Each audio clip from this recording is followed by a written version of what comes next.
Wilson will be here shortly. Hi guys and welcome to Gaming Watcher. My name is Elsie Bray and this is... Okay guys.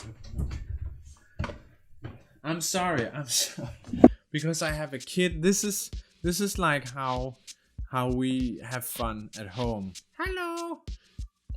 My name is Elsie Bray and I like tacos and burritos. No. I'm sorry guys, I know you aren't kids, all of you, but I just wanted to make a fun intro, you know? Anyways, in this video I'll go through legendary lost sectors and master lost sectors, because that's a new thing that's been added to the game, and I sense there's still a lot of confusion about what is it, how do you get the exotic rewards from it. How hard is it to do these lost sectors? Should you do them? Is it worth it? Is it worth grinding up to that power level where you can actually do them?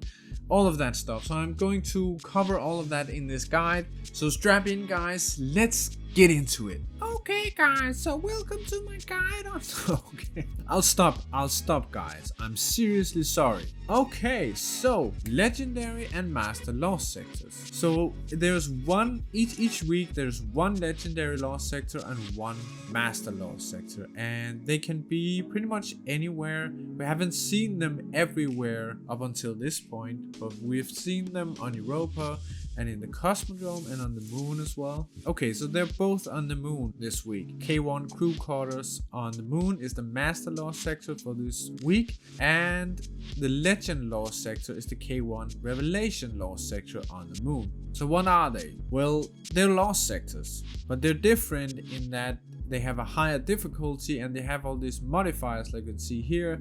This has Hive, Champions, Barriers, and Unstoppable. It has the Hive modifier, Fire Pit, and destination modifier plus void and aerial damage taken, and burn is void damage. It's 1300 in recommended power level, and the interesting part here is the rewards. If you solo it, you can get an exotic chest from this, but this is rare. It's a rare drop. And then you have the enhancement cores, which drop uncommonly. So actually I think the loot from these lost sectors are pretty good. Like grinding for one of these exotic armor pieces is not that bad, because every time you go through you get a decent piece of loot. I think like you get enhancement cores and you get exotic like other exotics that you can then dismantle and get stuff. So I think it's actually they've made it so that it's worthwhile grinding through these solo to get these exotic armor pieces. I'll get back to which exotic armor pieces you can get from these, but let's just look at the master lost sector as well. So this is recommended power level 1330, so this is a bit higher. There's more modifiers on it, but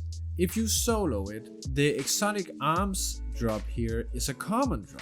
So there's a lot bigger chance on actually getting the exotic armor piece that you're after. So if, for example, if you're after the necrotic grips for your warlock, then this would be a good time to do this master lost sector on the moon, because there's a big chance that you're going to get those exotic arms from soloing this. It has to be solo, and that's kind of the tricky part about this. You can't just do it with the fire team, you have to solo them to actually get these.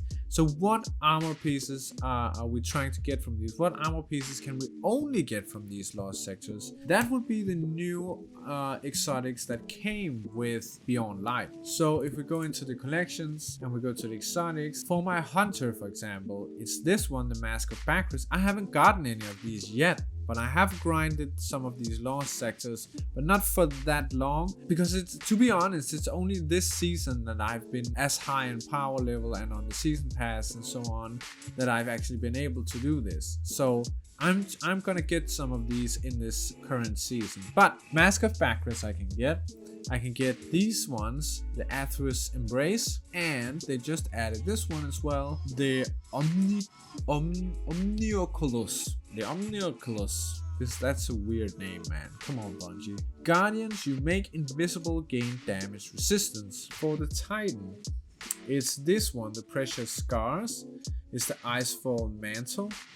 And it is this one that they just added. Where is it? Here it is. Cuirass. I don't know how. Fucking seriously, Bungie. The naming of these exotics is insane. Cuirass of the Falling Star. Cuirass I don't know. I don't care. It increases the Thundercrash damage, and right now that's insane. The damage increase on the Thundercrash is insane, and it's probably gonna get nerfed.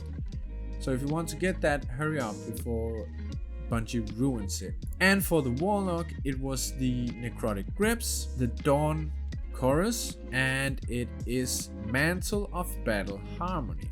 Every week, the location of these lost sectors change. So right now it's on the moon, next week it could be on Europa and in the Cosmodrome. They could be 2 different places or in the same destination as they are right now. Every day, the exotic armor piece that you can get from these, if you solo them, change. So right now I can get the exotic chest armor, but maybe tomorrow I can get the arms from this one. So if you don't want to do the master but you want to do the legendary, you can kind of check in every day to see what exotic armor piece can I get from the legendary lost sector today. You really need to, when you get into these, you really need to think about your build. What I have done, for example, is I will usually use my Falling Guillotine I will put on the Loosened Blade, and I will make a Charged with Light build that makes sure that I'm charged with light most of the time. This does that while I'm charged with light. Dealing damage with the sword gives you a bonus sword damage for 5 seconds, consuming 1 stack of charged with light. Then of course I use sword scavenging mods, so I have sword ammo, and I basically build around that. I also always use stacks on stacks whenever I'm doing a charged with light build, so what that does is just you gain an extra stack of charged with light for every stack you gain. But there is a recovery penalty on this, so you might want to counter that with some other mods, getting your recovery up. Then you need to also think about the champions. Then there is one more mod that I want to show you guys that I use. This one. So this one, what that does is receive less damage from combatants that are close to you while you're wielding a sword. So you can see how that kind of works together with the Falling Guillotine. I'm planning on using the Falling Guillotine on the boss, and that's why I need this mod, because then I will take less damage from actually standing really close to the boss.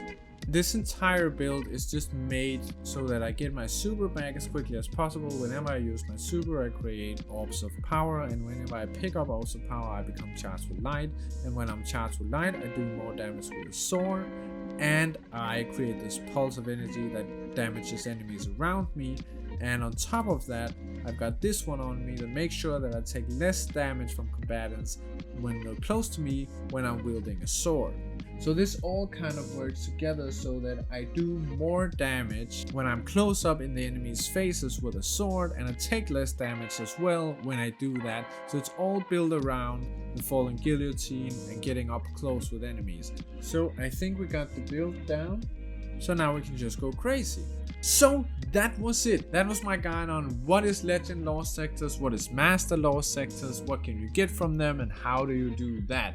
And if you guys would like more of these kinds of guides, please be sure to leave a like. If you have any questions about what I just talked about or any feedback on the video, sometimes you guys have really good feedback actually for my videos, so please leave a comment if you have anything. I'll be sure to read them, and I also always answer my comments, so you can be sure to get an answer from me. And that's it. Thank you for watching. Be sure to leave a like if you liked the video. Join the Discord if you want to talk to me or any of the other gaming watchers, or if you want to play raids with us or just play Destiny with us in general. I think we're having a lot of fun in there doing dungeons and raids and all of that good stuff. So there's a link in the description. Join the Discord if you want to. And thank you for watching this video. I'll see you in the next video.